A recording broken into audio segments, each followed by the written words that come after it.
All right, hockey fans, how's everybody doing today? So, we've got two-thirds of our crew here today. I've got Mike and I've got Mike. We're going to introduce them. They're both Rangers fans. Now, I had a Devils fan lined up. As of now, the Devils fan is MIA. He may come on at some point during the show, but we wanted to go ahead and get started. So we'll start. We've got Mike Ferrara and Mike C. Mike C's got the hat on, and that's how you guys know who is who. So I'm just gonna take it around. Mike Ferrara, we'll start with you. Just give me a real quick intro to yourself, how you're a Ranger fan, etc. Sure, yeah. So born and raised in New York on Long Island. Became a Rangers fan in 1979, and probably the worst time to become a Rangers fan while growing up on Long Island and having friends that were Islanders fans. So the first few years of my being a Rangers fan were hell, basically having to deal with Islanders fans. But yeah, I mean, I bleed blue. I've been through tons of heartbreak with this team, and obviously celebrated '94. And as we were talking about earlier, got a chance to see one of the Cup games live. But yeah, I mean, this is my team. This is my sport, and I will. I'll die on the hill, but I will be very pessimistic while dying. Well done. Well done. All right, Mike. The other Mike. Never mind. So I'm Mike C. I'm actually a New York native who lives in South Florida at the moment. So obviously that's how I found this podcast in the first place. But I've been a Ranger fan I'm a little bit late to the party. I only started picking up being a Ranger fan in my early 20s because a buddy of mine said, "Listen, tennis is boring. Why don't you like hockey?" So I said, "Okay, good idea." So I switched over. That's a hell of a switch. Yeah, big difference. Big difference. I was going to say that's a big difference live. Difference. You know what I mean? Yeah. So I hopped on. I bleed blue as much as the next guy does, no matter where I am. Doesn't matter. Us Ranger fans are known for being traveling fans. Doesn't matter where we are. We're all Ranger fans. But I have. I want to say I'm probably not as pessimistic as the other Mike is that's here, but I'm a little more optimistic just because I don't know. The team that when I started watching them, they went all the way to the Cup final. So right. I think I bring a little bit of luck here. So I'm going to keep rolling it. So gotcha. That's why I think this team's got what it takes this year, but we'll see. Gotcha. So I'm going to play the Devils fan. You're going to be the devil's advocate. I'm going to be the devil's advocate. Exactly. Perfectly. Yeah. Like I told the guys before we started, today I'm a Devils fan because after my Panthers beat the Bruins and after they beat the Lightning, I want nothing to do with Gerard Gallant and Vincent Trocheck. Nothing. I can't tell you how much I want nothing to do with those guys. So I think I'd be more worried about Panarin, Zibanejad, and Fox before those two. Well, yeah, but never underestimate. I mean, Vinny's an Italian with an axe to grind. Okay, I mean, and then Gallant. Let's face it. Those two guys definitely have the personality to be like, oh hell no, not these guys. Mm-hmm. So, but let's talk. For you guys, we talked about it before we started. Last year, conference finals, 2-0 lead, 2-0 lead. Goals in game 3, and just talk about, and we'll go with the same order of Mike's, just talk about where were you emotionally? Like you guys must have been thinking, I think we're going to do this, and then all of a sudden, boom, 4 straight. And how did that bleed over into the expectations for this season? Yeah, I mean, after those first 2 games of the Garden, I mean, did I think they were going to sweep them? No, right? It's still the Lightning. They're still the defending champs, and they ultimately proved that. My thinking was at that point, once we kind of blew that 2-goal lead, I'm like, oh boy, here we go. Mm-hmm. We're giving the wrong team life. Yeah. And the games were close. But I also, in the back of my mind, knew that the Avalanche were waiting for us.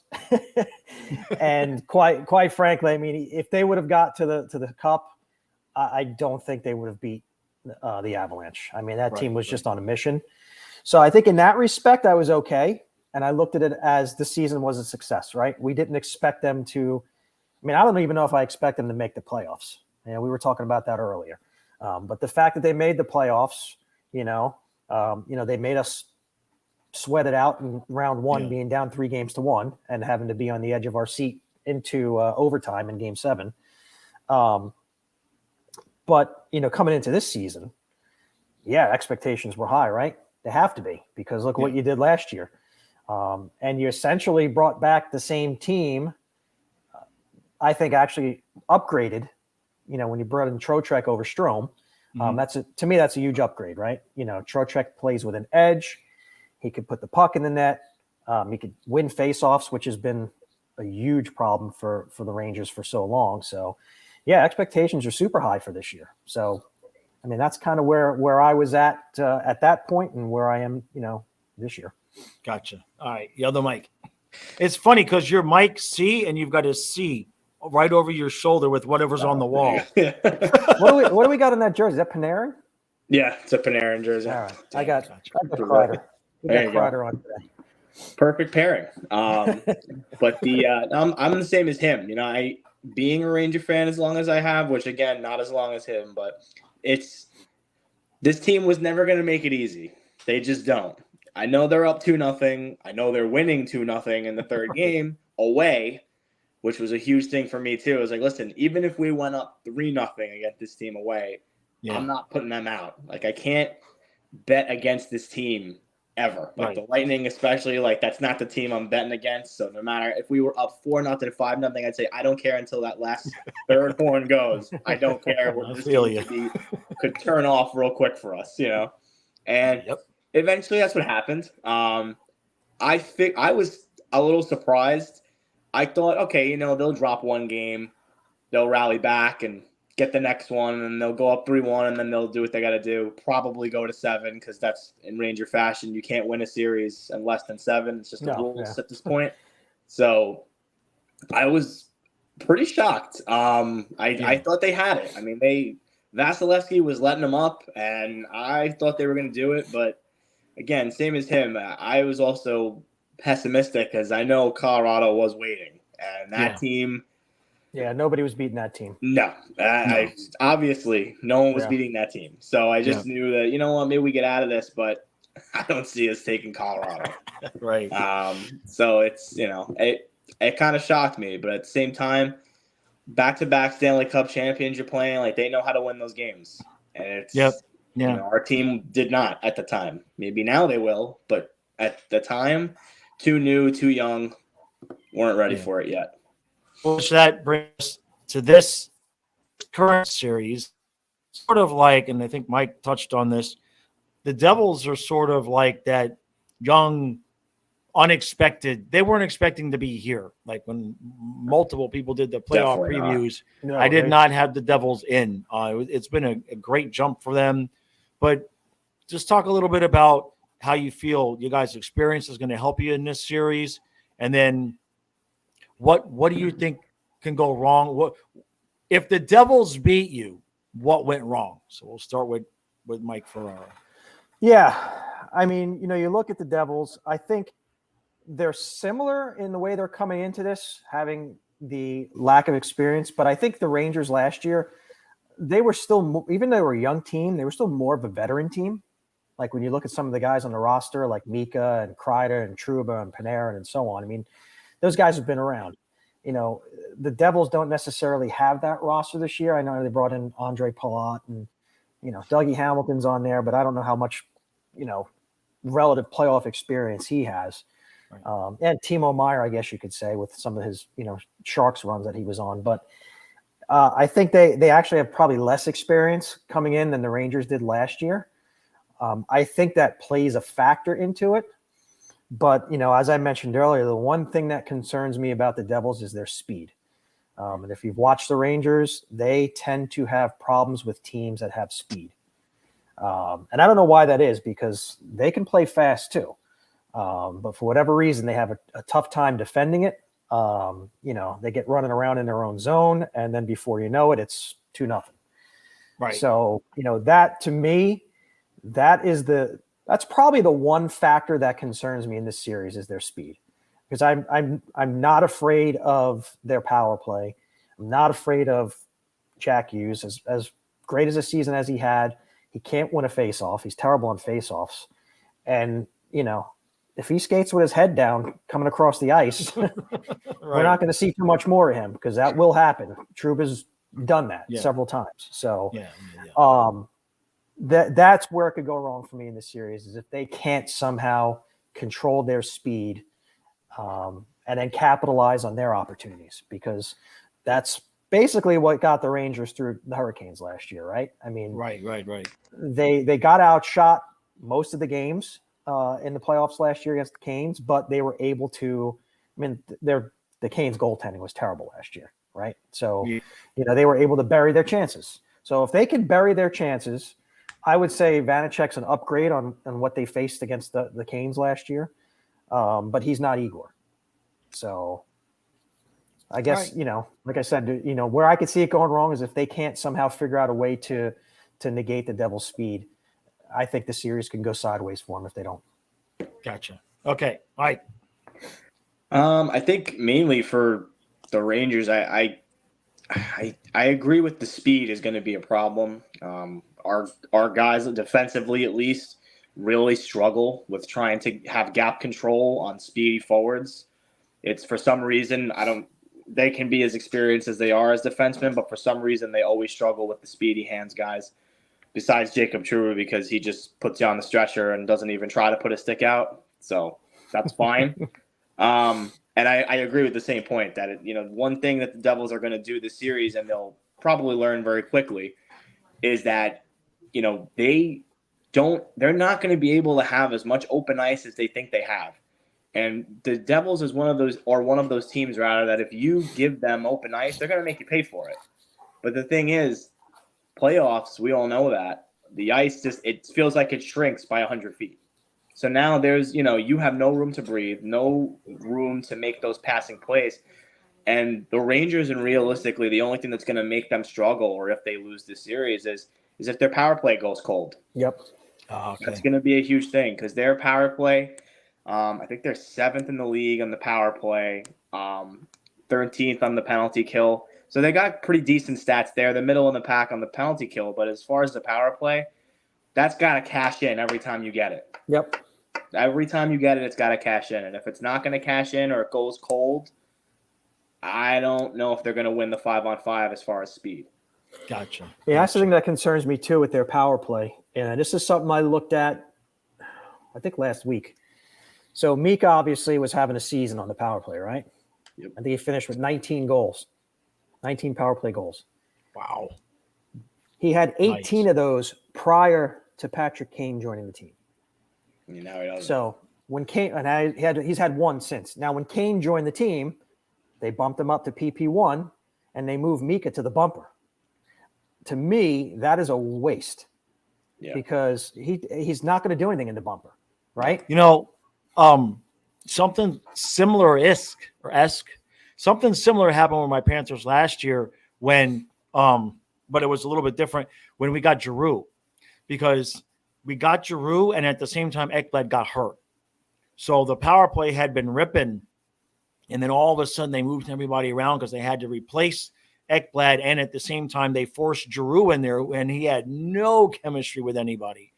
And you saw it in the playoffs, 1 for 31, I think. Yeah. And even though Ekblad had come back, even though Ekblad came back, that was part of why Bruno got fired. Was they never reverted the power play back to where it was before Giroux got there and Ekblad got hurt. They did 6 forwards and thought it was a good idea. Right. It was which was terrible. Yeah. Now, it was. But I will say, when Panarin shoots, so Panarin's been playing in that left circle now, whereas Zibanejad was. And he's had some nice power play goals recently on one-timers. If he shoots more than he passes, he's dangerous. Oh, he's lethal. He's got a hell of a shot. His wrist shot is very sneaky. Oh, my God. Look at his slap shot. You see the last couple of goals he scored? Yeah. They were one-timers from the left circle, and they were placed top corner under the bar. I mean, it was insane. So, I mean, if he can do that, I feel like they're wasting Mika by putting him in the bumper. Yeah, he's got to be the one-time guy. It's got to be him. Because prior to that, before Kane, you had Panarin on the right wall, Kreider in front, Trocheck the bumper, obviously Fox up top, and Meek in the left circle. So that was your power play. You have to have a right-handed shot in the bumper. It just seems to work better because when they tried moving Heedle there, it didn't work. No, you got to have a righty there. Yeah. So, I mean, if they can cash in on the power play, this could be a pretty quick series. But it's got to click. They can't just keep passing it around. They got to get shots. Yeah, that sounds familiar. So before we get to the predictions, I just want to talk a little bit about you guys' opinion in terms of Gallant and just the overall, because I see on Twitter a lot, it seems like every time the Rangers lose like 3 games, they just want to like flush Gallant down the toilet. That's now, New York sport. I know that Gallant does have a habit. I can think of at least twice where in the playoffs, the series that he loses, his team starts off looking great. Like when Vegas played the Caps, I was doing videos for that series. And I watched game 1, and in the video after game 1, I was like, I don't see how Washington's going to win a game. There's just no way Washington. And then, of course, Vegas never won another game. And then the same thing happened with Gallant last year. So do you think there's something there in terms of coaching style or not making the right adjustments in the playoffs where, another coach can figure out what Gallant's team is doing and then him not being able to answer? What do you think? I think there's probably some truth to that. I mean, you look at last year, I don't know how much he could have really adjusted in that Tampa series. I mean, he's going against probably, one of the best coaches in the sport, probably ever. I mean, Cooper's just, he's a great coach. He's a hockey mind. And he just knows how to have his team ready, and he will make adjustments. So I think, like I said, I don't know if any adjustments would have helped last year. I just think they were they were done. They were flat. They had no energy left, and that's what happens when you play 2 7-game series in a row. It eventually takes its toll. Yeah. I think the reasons why you hear a lot of fans calling for Gallant, and it's something that we watched a lot more this year than we did last year. He juggles his lines way too much. Okay. If either of you guys have ever played hockey, when you play with somebody, you need to become familiar with them. And that's not going to happen in 2 games. Right. Yep. So you got to give things time. And I just think he flips his lines a lot. And I think that's why people get fed up with him, because it's like, one game, I mean, they broke up the kid line. Right. The kid line has been the best line, obviously. And then he breaks them up and he's moving things around and then he puts them back together and here you go. There's the kid line again. So, right. I don't think he's an X's and O's type of coach. And I think because he's not that type of coach, I think he has trouble, making those adjustments, whether it's in game. Yeah. He's changed some lines up in game that have turned games around. Right. But, the playoffs it's a different animal. So, right. Yep. Agreed. All right, Mike, what you got for me? I'm thinking that honestly, people figure him out. I think after a while, they just figure him out. They know that all they have to do is make minimal adjustments to their lines, or if they get that last change or whatever they get on them. Especially Jersey is going to have home ice, so they're going to start with the first 2, so they'll get less change. But I think what ultimately ends up happening is they figured him out, and he doesn't make adjustments. Or if he does make any adjustments, he completely jumbles the whole line. Like there's no, there's no happy medium of, okay, we just tweaked a small thing and then that's it. It's either I'm staying completely the same or I'm going to revert every single line differently. Right. And there needs to be a happy medium there where it's like, okay, line 1's clicking, line 2 isn't, line 3 is clicking. So let me just try to take 1 from line 2, or something like that. Minimal things. He doesn't do that.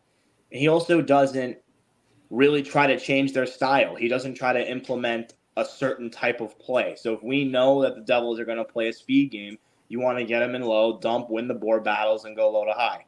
Right. He's probably not going to implement that because you say, that we haven't done that all season, so I'm not going to try to do that now. Right. But at the same time, like that's what a coach would do is say, okay, listen, they're a speed team, trap them in their zone, and that's it. But he's not going to do that. So I understand, granted, I think a lot of this has to do with it's New York sports. Yeah. So if anybody, if Joe Girardi sneezed the wrong way, he's got to go. Like that's just how it is. You know, it's always how it's going to be. I've always experienced that in my lifetime, so I get it. But you know, I will agree. He doesn't make a lot of adjustments, and he does jumble the lines too much when he does. So there's no medium for him. No happy medium. Gotcha. There's probably something else to add to that too. You know, how many times have we seen this season the Rangers come out flat in the first period? Yeah, they don't start on time. So, you know, I brought this up on Twitter, and obviously, you know, all the Twitter experts come at you. The armchair GMs, they're all good. Yeah. But, you know, I look at that is preparation. And preparation, a big part of that is the coach. What's the game plan, right? You know, if you want to come out and start fast, you have to have a plan to start fast. You can't just go out and take a face off and play like you've always been playing, right? If you want to set the tone for something. And a lot of people came back and said, oh, no, that's on the players. Yeah, some of it lies on the players, but you have to have a plan in place, right? You can't just coach us like it's a men's league and just go out and, you know, play the way you've played every game. So I think there's some of that too, where I think there's that lack of preparation where, you know, all of a sudden 10 minutes into the game, you're down 2-0. And you can overcome that in the regular season, but you can't overcome that in the playoffs. Right. So I'm hoping that this team is prepared to come out from the opening faceoff. Gotcha. All right. Well, we've come to the end, but we want to get predictions. We're going to start with Mike. What you got for me? All right. I'm going to be the pessimistic one. You know, as much as I would love to see my Rangers win, I told you that speed worries me. And as we just talked about with Gallant not being able to you know, on the fly, that speed has killed the Rangers all year. And if they can't figure out a way to stop it and do what they need to do, I feel like they're going to lose the series in 6 games. Wow. Okay. And that's, again, lots of experience, lots of heartbreak that I've had over the years with this team. So I've seen this story before. And that's why I come at it at that angle, and that's why it worries me. But I'm hoping Mike C can change my point of view. I don't know. It seems like a task. I don't know if I could do that.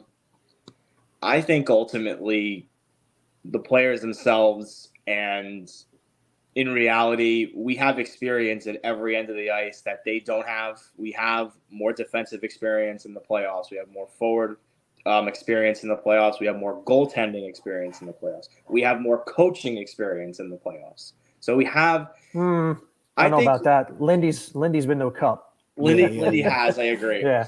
But what Gallant I thought was always good at as a coach is that once he gets his system going and everything actually does work, he gets teams pretty far from nothing. So it's got to say something for his coaching. You know, especially what he did with Vegas and what he was doing with the Panthers. It was just.